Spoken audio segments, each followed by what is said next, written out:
Lo que ocurría con parto pretérmino, ayer hablamos de preeclampsia, son complejos sindromáticos muy difíciles de evaluar, muy difíciles de impactar positivamente en nuestros indicadores de salud, porque son escenarios que verdaderamente son multifactoriales.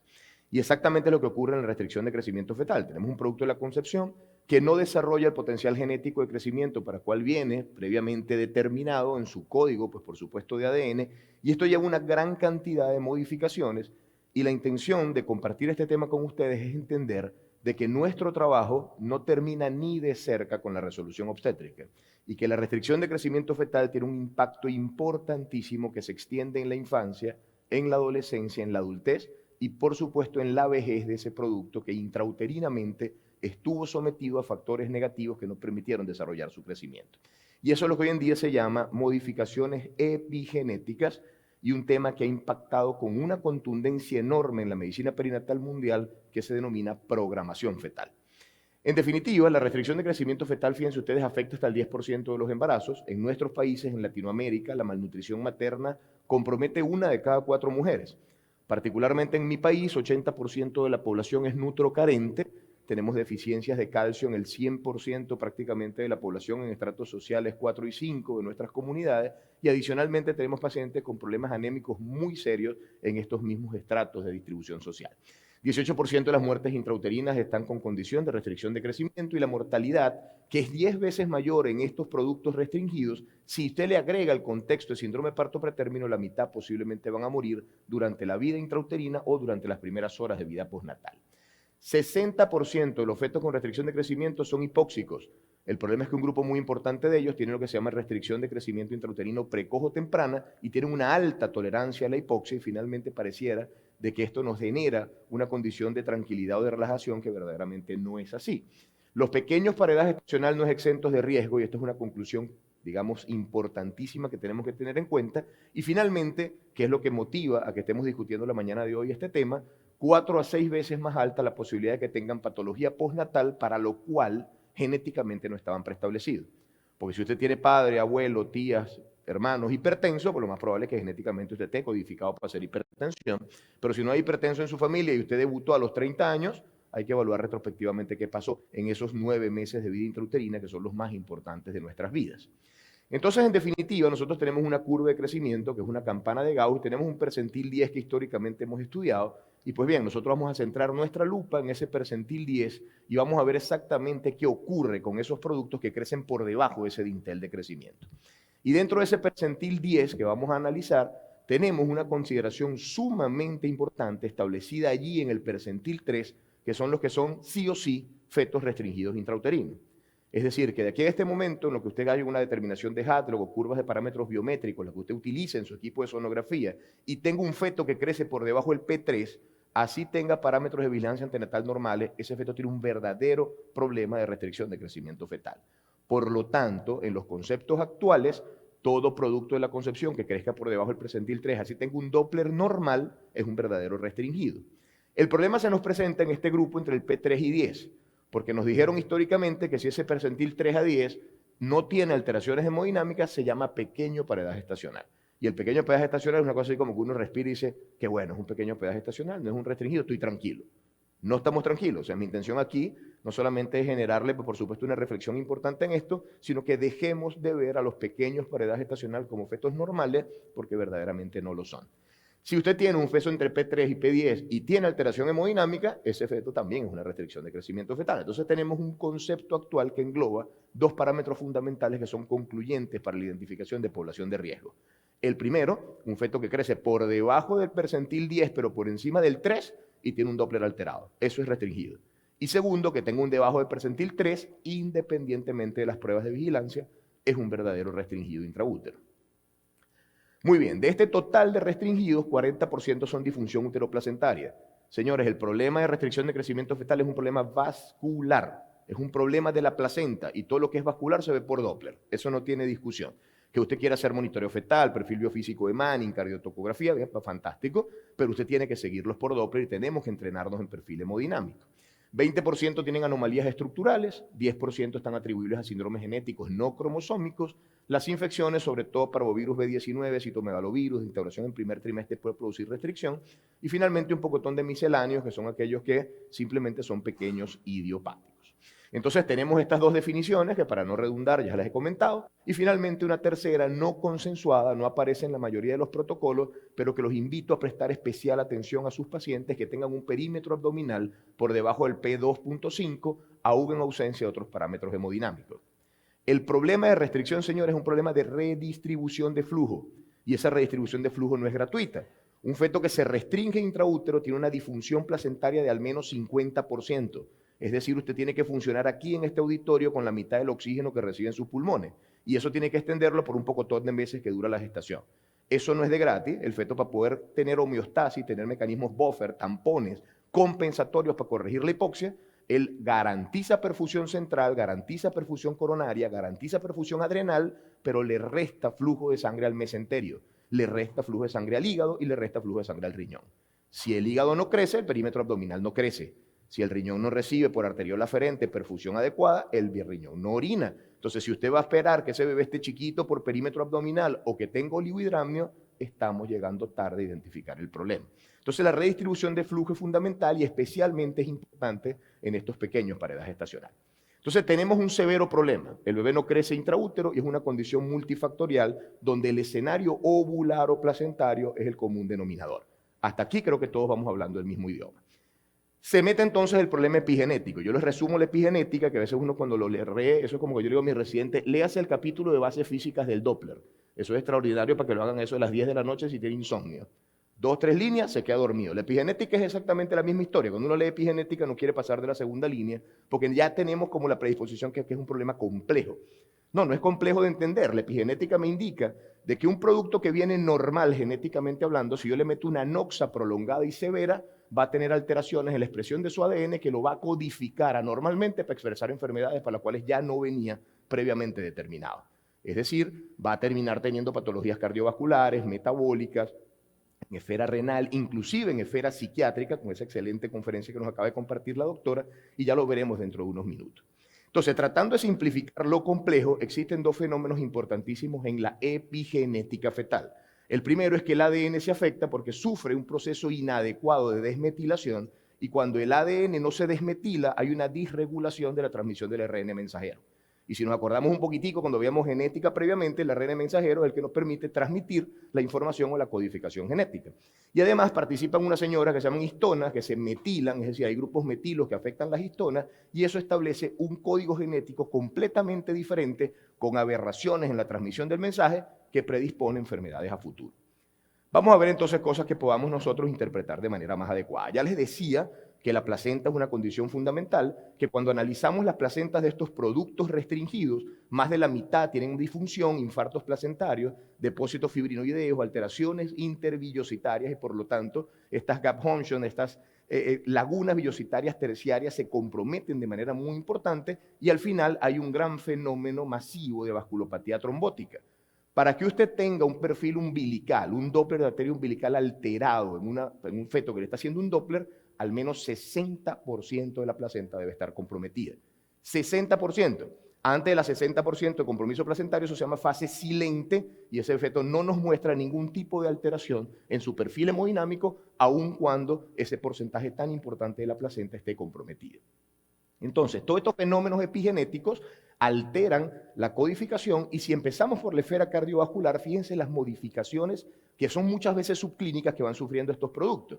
Cambios en las fibras de orientación cardiovascular, alteraciones a nivel de la íntima media vascular, es decir, disfunción endotelial, se reduce el número de cardiomiocitos funcionales, hay alteraciones en ese sistema dependiente de calcio, actina y miocina, hay menos contractilidad miocárdica, hay alteraciones por disminución de los capilares y esto compromete la perfusión y oxigenación de ese miocardio, se acortan los sarcómedos, hay menos contractilidad y esto es lo que a la larga va a permitir que al final de la disfunción hemodinámica ese feto pueda caer en una insuficiencia cardíaca. Esta lámina es del Clinic, me gusta muchísimo porque esta lámina nos dice de que todo lo que ocurre aquí en esta época intrauterina va a ser lo que nosotros desempeñemos hasta nuestra vejez y adultez tardía. El problema es que tenemos una condición en el tiempo inversamente proporcional para hacer las cosas mejor. Si usted pretende cambiar su estilo de vida aquí, posiblemente no va a impactar muy positivamente en su vejez final. Si usted llegó aquí con hipertensión, con obesidad, con diabetes tipo 2, con sobrepeso, etcétera, posiblemente va a tener una vejez menos efectiva y con menos calidad de vida. Pero si empezamos a programarnos fetalmente o a ayudar por lo menos a nuestros productos a programarse intrauterinamente, a que esas madres tengan mejores nutrición, mejor control prenatal, mejores cifras de hemoglobina, mejores aportes para oligoelementos, una vida técnicamente más tranquila, posiblemente tengamos adultez y vejez más satisfactoria en el tiempo. Entonces tenemos un punto de corte muy importante, que son 32 semanas, que me dice que el feto que se restringe antes de las 32 semanas se llama restricción precoz o temprana del crecimiento intrauterino, que son severamente hipóxicos, pero altamente adaptados a la misma. Es cuando usted saca ese bebé que pesa 1,5 kg, 35 semanas, y usted está tranquilo en su casa porque el bebé lloró, respiró perfecto, no necesitó UTIN, y uno llega y dice que excelente trabajo. Excelente trabajo si el muchacho no hubiera pesado 1,5 kg, ¿no? Pues ya con 1,5 kg tiene un problema. Si ese feto es tardío, es decir, empezó a dejar de crecer después de las 32 semanas, tiene una pésima tolerancia a la hipoxia. Ese es el feto que empezó a dejar su crecimiento en el camino a partir de la semana 32 y durante una conducción de un trabajo de parto hacia un óbito intempestivo. ¿Por qué? Porque tiene muy mala adaptación a la hipoxia y eso va a generar un evento abrupto en su condición, no tiene mecanismos tampones adecuadamente o buffer desarrollados y va a responder de manera muy seria a esta condición. Entonces, para que me lo vean esquemáticamente, si usted hace Doppler, posiblemente de 1000 nacidos vivos que hay en esa lámina, usted va a tener 6 severamente comprometidos de la parte hemodinámica, 3 van a tener redistribución central, finalmente 4 van a tener alteraciones desde el punto de vista cardiovascular. Y vamos a verlo en medicina basada en evidencia. Primer punto que quiero que se lleven a casa. A partir de este momento, la arteria umbilical sola como marcador de predicción antenatal o de vigilancia antenatal, no sirve. No nos muestra una sensibilidad adecuada y esto es contundentemente opuesto a lo que desde el año 90 nos dice el Colegio Americano de Obstetras y Ginecólogos, que nos dice, no importa que usted no se entrene debidamente un perfil hemodinámico, pero ofrézcale una arteria umbilical sola a toda la población como un marcador de predicción de riesgo hemodinámico. Y ya vamos a ver y los voy a convencer porque solo, por lo menos en fetos con trastorno de crecimiento, no es un marcador tan efectivo. Ya nosotros desde el 2013, en nuestro grupo de trabajo tuvo oportunidad de participar en esa guía de restricción de FLASOC y nos dimos cuenta de que esos fetos, sobre todo los CIR tardíos, tienen muy mal resultado perinatal, pierden abruptamente el bienestar fetal, son acidóticos, son afícticos y requieren un manejo neonatal mucho más intensivo y finalmente hacen complicaciones, todo en hipoglicemia, hipocalcemia, hipomagnesemia neonatal, que posterga su hospitalización en las unidades de dependencia neonatal. Y esto es lo que les quería comentar. Fíjense ustedes, si usted tamiza solo arteria umbilical, posiblemente preside más o menos o puede anticipar 30% de las disfunciones hemodinámicas. Si usted a la arteria umbilical le suma una cerebral, posiblemente tiene 30 y 30 como parámetro aislado. Pero si usted hace un viejísimo conocido que se llama índice de relación cerebro-placentaria, que como su nombre lo indica, cerebro-placentario significa que usted agarra el Doppler cerebral y lo divida entre el umbilical y utiliza esta tabla, que es la que tenemos acá de relación, posiblemente usted esté tamizando 60% de los fetos con una distribución hemodinámica temprana. Y este es el mensaje que yo quiero que se lleven a su casa y a su consulta. Tenemos que hacer Doppler de arteria umbilical, Doppler de arteria cerebral y lo más importante, tenemos que dividir cerebro entre umbilical y llevarlo a una tablita. Vamos a ver por qué. Caso absolutamente tomado de forma aleatoria. 35 semanas de gestación, yo le hago mi umbilical y tiene un índice de pulsatilidad en la arteria umbilical de 1,30. Yo me voy a mi arteria umbilical y veo aquí que el percentil 95 a las 35 semanas es 1,42. Si el bebé está en 1,30 está normal. ¿Por qué? Porque está por debajo del percentil 95. ¿Sí o sí? Sí, unánimemente, ¿verdad? Entonces, estamos por debajo del P95, está normal la umbilical, le hice mi cerebral, tiene 1,55, vengo acá y veo que mi cerebral media, el percentil 5, que es el que me habla de vasodilatación cerebral, está en 1,4. Si esto está por encima, significa que está normal. Es decir, el bebé tiene un Doppler umbilical normal y una cerebral normal. ¿Que se acerque a los puntos de corte? Sí, pero estoy obligado por protocolo a concluir el perfil hemodinámico como normal. Estamos todos de acuerdo, ¿verdad? Si yo hago mi relación cerebro-placentaria, me dio 1,25 en el P5, que me habla de redistribución de flujo, y aquí me está dando 1,19 cuando yo divido 1,55 entre 1,30. ¿Qué significa eso? ¿Cómo se digiere esa condición? Que cuando yo tengo fetos que están resistencias vasculares límites, tanto en la umbilical como en la cerebral, ya ese feto tiene redistribución hemodinámica. La inversión de la relación cerebroplacentaria me está indicando que él ya está estableciendo mecanismos compensadores de dilatación de sus carótidas, de su polígono de Willis, está tratando de garantizar perfusión central, aun cuando ese Doppler está normal. Entonces hay que empezar a evaluar qué noxas potenciales me pueden estar generando en esa paciente riesgo específica, una alteración de la relación cerebroplacentaria, aun cuando mis resistencias vasculares individuales, umbilicales y cerebrales están alteradas. Y esa es la correcta identificación y la que estandarizan hoy en día todos los mejores protocolos del mundo para poder estratificar población de riesgo. Entonces, fíjense ustedes, si nosotros hacemos relación cerebroplacentaria, disparo mi tasa de detección para muerte perinatal y para resultado perinatal adverso. Y finalmente eso no es lo que quiero, identificar población de riesgo para poder someter a esos bebés a un adecuado control de seguimiento. Entonces, fíjense, ya les decía que cuando nosotros le hacemos seguimiento, esto es postnatal, tomamos esos fetos que tenían alteración de la relación cerebroplacentaria crónicamente en el tiempo, es decir, hipoxia crónica intrauterina por disfunción placentaria, y nos dimos cuenta que tienen corazones más globosos, luego del nacimiento tienen, fíjense, disfunción diastólica a nivel de ventrículo derecho, y cuando hacemos evaluación ecográfica a nivel de sus carótidas, tienen carótidas más anchas, con íntimas más gruesas, lo que significa que ese recién nacido ya viene redistribuyendo flujo a nivel de esas carótidas y de ese polígono de circulación cerebral, y ya tiene remodelado cardiovascular. Ese bebé ya tiene una codificación epigenética para tener alteraciones cardiovasculares que lo van a conllevar a tener malformación cardiometabólica, arteriosclerosis, riesgo de enfermedad vascular cerebral, riesgo de cardiopatía isquémica. Y no lo tenía previamente. ¿Dónde está el producto? ¿Por qué está ocurriendo esta condición? Por esa redistribución de flujo vinculante a la hipoxia. Y si lo vemos de manera más específica, fíjense ustedes, como todos estos parámetros de disfunción, tanto en ventrículo derecho como izquierdo, engrosamiento de pared libre ventrículo derecho, engrosamiento de septum interventricular, un ventrículo derecho más esferoideo, lo que establece que las resistencias vasculares y la precarga estén comprometidas, va a impactar negativamente en el gasto cardíaco de un recién nacido subclínico que se va a ir a la casa con su mamá feliz porque pesó 1,5 kg y no hizo dificultad respiratoria. Entonces, fíjense ustedes, si nosotros analizamos individualmente, fíjense que aquí está el índice de performance o de trabajo miocárdico, el istmo aórtico, cosas con curvas de aprendizaje mucho más complejos. No, papá, no nos enredemos en el camino. Vamos a hacer relación cerebroplacentaria y fíjense ustedes cómo la mejor tasa de detección de riesgo cardiovascular la da mi índice cerebroplacentario. Tenemos que hacer relación cerebroplacentaria y retomar este viejo conocido. Y esto afecta a todas las esferas y vamos a desarrollarlo de manera un poquito más puntual en estos últimos minutos. Esfera central. Trabajo publicado por el compañero Rogelio Cruz, excelente amigo en México. Rogelio dice esta condición que se llama determinación fraccional de flujo Doppler a nivel del lóbulo frontal. Se los traduzco rapidito en términos muy sencillos. Estos productos redistribuidos con índice cerebroplacentario comprometido incrementan perfusión tisular en lóbulo frontal. ¿Qué significa esta condición? Que no es solamente cerebral media. Ellos están tratando de garantizar corteza prefrontal en una redistribución preferencial cuando tienen alteraciones a nivel de esta disposición hemodinámica en su índice cerebroplacentario.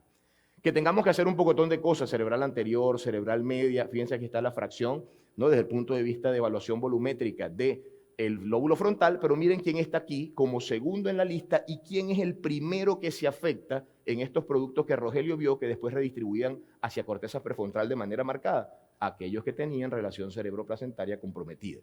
Tenemos que hacer índice cerebroplacentario. Adicionalmente, en el tiempo se dieron cuenta de que estos bebés que tenían esta redistribución en el índice cerebroplacentario dispara la tasa de cesáreas, dispara las tasas de distrés fetal y, por supuesto, de ingreso a las unidades de cuidados intensivos neonatales. Es un feto redistribuido hemodinámicamente.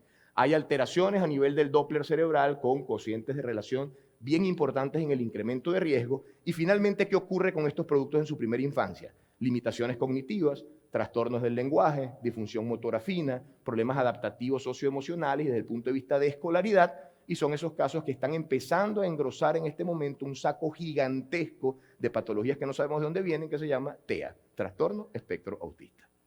Entonces, es que el trastorno espectro autista no tiene una causa, no, sí, posiblemente tenga una causa y posiblemente esa causa se llame epigenética por programación intrauterina asociada a estas condiciones. Lo seguimos en el tiempo, infancia y adolescencia, resonancia magnética cerebral, corteza prefrontal más delgada, menos materia gris, menos sustancia blanca, alteraciones amigdalinas, alteraciones a nivel de surcos hipocampales. En conclusión, disfunciones anatómicas vinculadas a redistribución de flujo cuando eran fetos. Y no solamente impacta cardiovascular y esfera neurológica, afecta otro pocotón de condiciones, voy a avanzar un poquito acá, en todos los órganos y sistemas de nuestra economía. Vamos a tratar de analizar cómo este estrés oxidativo intrauterino genera fenómenos de peroxidación y generación de radicales libres que me va a generar al final esta programación epigenética. ¿En qué otras condiciones? Riñón, cae el número de nefronas, cae la tasa de filtración glomerular, se activa sistema renina, angiotensina, aldosterona desde la primera infancia. ¿En qué se traduce eso? Hipertensión arterial, patología cardiometabólica. Avanzamos en otras condiciones, esto se los adelantaba, sistema nervioso central. Fíjense cómo esos efectos redistribuidos que al final tienen una infancia normal, terminan en el tiempo haciendo activaciones en menos para el ácido gamma-aminobutírico, se eleva la secreción de glutatión y finalmente esta relación GABA-glutamato tiene una participación directa en patologías, por ejemplo, como depresión, psicosis y esquizofrenia. Entonces, ¿de dónde viene esta condición? ¿De dónde viene el depresivo, finalmente, el esquizofrénico, el psicótico que debuta a los 40 años? Posiblemente fue un restringido intrauterinamente que no seguimos de manera efectiva. Y tenemos hoy en día, pues por supuesto, una condición mucho más severa, y es qué va a pasar con esos fetos que venían normales, cuyas madres hicieron infección por COVID-19 de manera severa y disfunción ventilatoria materna. Porque esos entran en el grupo cuyos mecanismos compensadores no estaban bien desarrollados, la mamá hizo hipoxia, terminó en una unidad de cuidados de alta dependencia obstétrica. ¿Qué va a pasar con ese producto que teóricamente nació bien y que puede tener cambios epigenéticos a largo plazo? Tenemos un gran compromiso con estos productos de concepción que cada uno de nosotros hemos tenido sin lugar a dudas, donde nos tocó resolver pacientes con COVID positivo, durante el fenómeno de la pandemia. Ya tenemos algunas publicaciones, este es el grupo de la revista Obstetricia y Ginecología de Venezuela, donde estamos empezando a evaluar esa línea de investigación de qué va a ocurrir epigenéticamente a largo plazo en estos productos de madres con COVID durante la gestación. Entonces los dejo con esta reflexión. Todo crecimiento por debajo del percentil 10 que tenga solamente un Doppler umbilical normal es realmente un feto sano, y creo que la evidencia es contundente de que la arteria umbilical como marcador único no nos genera tranquilidad suficiente. Concluyo diciéndoles que la evidencia actual nos demuestra que estos mecanismos epigenéticos participan activamente en estas enfermedades crónicas del adulto, los trastornos hipertensivos del embarazo y la restricción de crecimiento como efecto sindromático de maladaptación vascular materna generan cambios a largo plazo muy serios. Hay suficiente evidencia de la relación de enfermedades crónicas con la programación fetal inadecuada, y finalmente estas alteraciones desde el punto de vista del crecimiento a largo plazo van a impactar en la calidad de vida, y tenemos un extraordinario momento y ventana de acción durante ese embarazo para tratar de que de verdad empecemos a tener mejor calidad de vida a largo plazo. Somos lo que somos en estos primeros 9 meses más importantes de nuestras vidas. Gracias por su atención y un honor para mí haberlos acompañado en este evento.